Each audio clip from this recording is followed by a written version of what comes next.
from renewed economic activity. We went looking for an every town, somewhere that could tell the story of Ireland's economic crash and which perhaps could point the way to a better future. Mitchelstown in Cork was where we ended up. Major job losses? Well, Mitchelstown had them, along with one of the highest rates of unemployment in the country. Emigration? It was near the top of the charts here, but things could be looking up. Last September, the town's biggest employer, Dairygold, announced a major expansion with scores of new jobs. Slowly, optimism is ebbing back. Paul, how are you? Mark Waldron opened his greengrocer shop on the main street in 2009. His story is like that of thousands of other small Irish retailers. Disposable incomes are still under pressure, and on the edge of town, he has an Aldi store promising cheaper prices. Now, John, we are $2.98, please, when you're ready. It is difficult. It is difficult. We need more people to shop local. Even if they took 10% out of their supermarket shopping every week and put it back onto the main street, it would create huge amount of money for the main street and huge amount of jobs. I mean, I strongly believe that, because there's just not enough people in any town shopping local as much as they should. Any local business will tell you, butchers, bakers like myself, fruit and veg, other fruit and veg establishments around, even clothes shops are suffering. The main street used to be the hub of shopping, even when I was growing up in Kildare. You know, you get down the town, you go to your local shops. I mean, those things are, they're starting to disappear now, which is a worrying trend. Getting people to shop locally to create a virtuous circle on the main street is no easy task. Mitchelstown is also home to Aldi's massive southern distribution centre. It's from here that deliveries go out to 100 of its stores. Small business people mightn't like it, but Irish people are embracing the foreign discount stores in ever bigger numbers, and it's not necessarily bad for local business either. We've Dairygold on this end of the town. We have the Aldi straight across the way.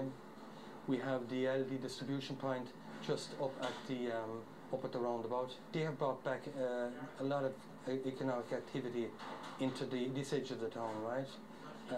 We have 160 jobs there in the Aldi. They come there naturally enough for their fuel. A lot of young faces starting to appear around the place again. The town is coming around, but slowly. To see people come into the shop over the last 4 or 5 years between the age of, we'll say, of 22, 23 to 40 were few and far between. That age group seemed to have immigrated. They were all gone. So it's great to see young people of that age bracket starting to come in and set up homes and their businesses in and around the area, whether that be by way of getting work in the area or opening small businesses, One such new business is just up the road. The 8 Degrees Brewery opened in the depths of the recession, the brainchild of an Aussie accountant and a water engineer from New Zealand. Not good timing, you would have thought, but as more and more people turned away from the pubs and towards the off-licences, the market for craft beers like theirs has been growing rapidly. Really the idea behind setting up the craft brewery came from almost a nostalgia for the beers that we could get from back in Australia and New Zealand. We were used to being able to get locally produced craft beers. So why did you choose Mitchelstown, and what is it like to do business here? The main reason is actually surprising to most people. With brewing, it's very sensitive to water chemistry, and the chemistry of water in Mitchelstown is perfect to brew with. It's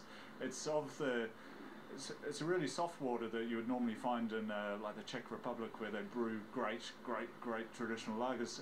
I think we kind of saw it as an opportunity, to be honest. The recession sort of meant that some our customers, pubs, etc., and off licenses, they knew that they needed to make a change.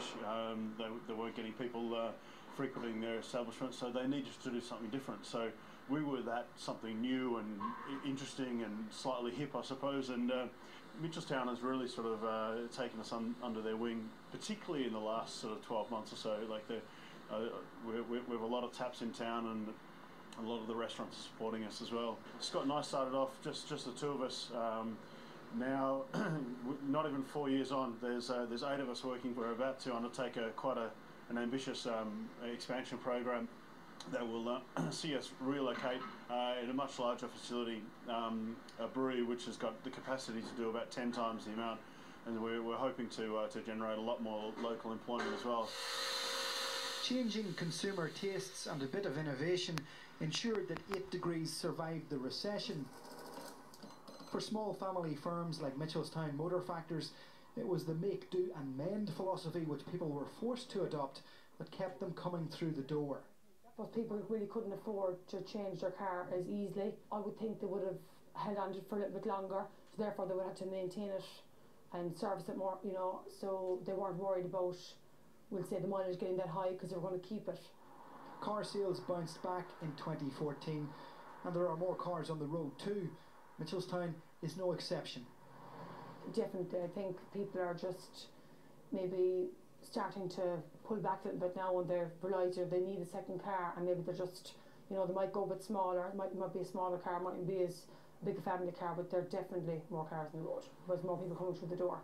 There's definitely a pick up there, definitely. Well, let's expand this poll to